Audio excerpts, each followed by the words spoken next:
All right, I'm sitting here with a delegation from Brazil, an extremely important country in South America that's strategically important to the United States. I'm sitting here with Eduardo, who I'm a big admirer of, who can literally hold a rally of hundreds of thousands of people because of his influence, because of what he represents in that country.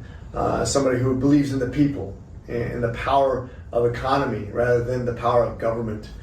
Somebody who understands capitalism and opportunity for all, and somebody who wants fair elections. We know that that represents in that region, in the Western Hemisphere, someone who I believe his father will win in a fair election. This is a battle between capitalism and communism, opportunity versus power. And we want to support that in every way, shape, and possible avenue from the United States government, from myself, from my staff, because we believe that's what's good for people. The inalienable rights that God has given us to succeed, that I believe that you and your father represent, and we'll do whatever we can to make that happen. Mm-hmm. And we are very happy. Thank you very much, Mr. Congressman Richard McCormick, who's receiving us here in Washington, D.C., and always supporting the Brazilian cases, mainly when you talk about free speech.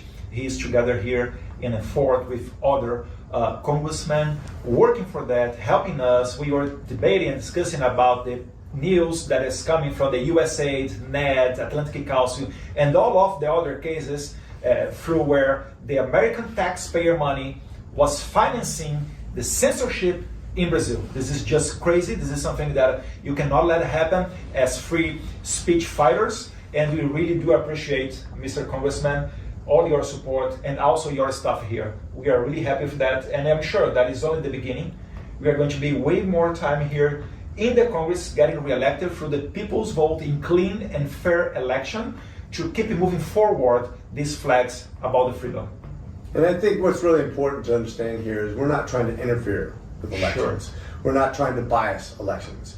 We're trying to free the people to self-determine, which I think is the best possible case.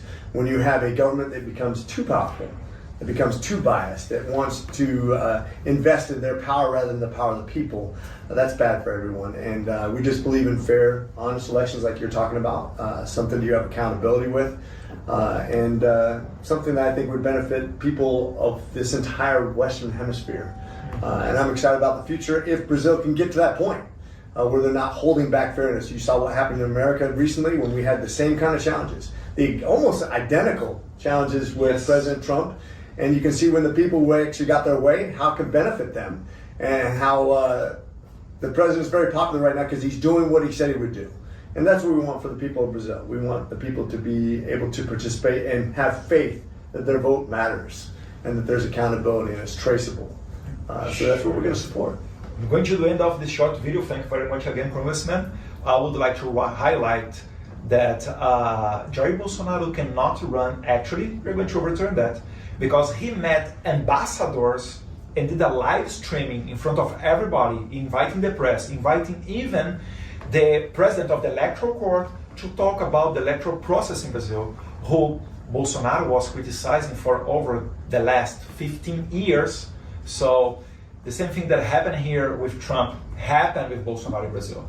They just create a narrative saying that this is not criticism, this is an anti-democratic act. Just like you had Trump, even with the mugshot in Georgia, he was accused by that. So the lawfare is strong in Brazil because in Brazil they copied the playbook that they used against Trump here in the United States. And as Trump won, we are going to win too. If we have free and fair elections, we have free press, I'm sure the will of the Brazilian people will prevail and we'll get rid of the regime that we have right now. Like my dance just tweeted, like if USAID does not exist, Bolsonaro will still be the president of Brazil.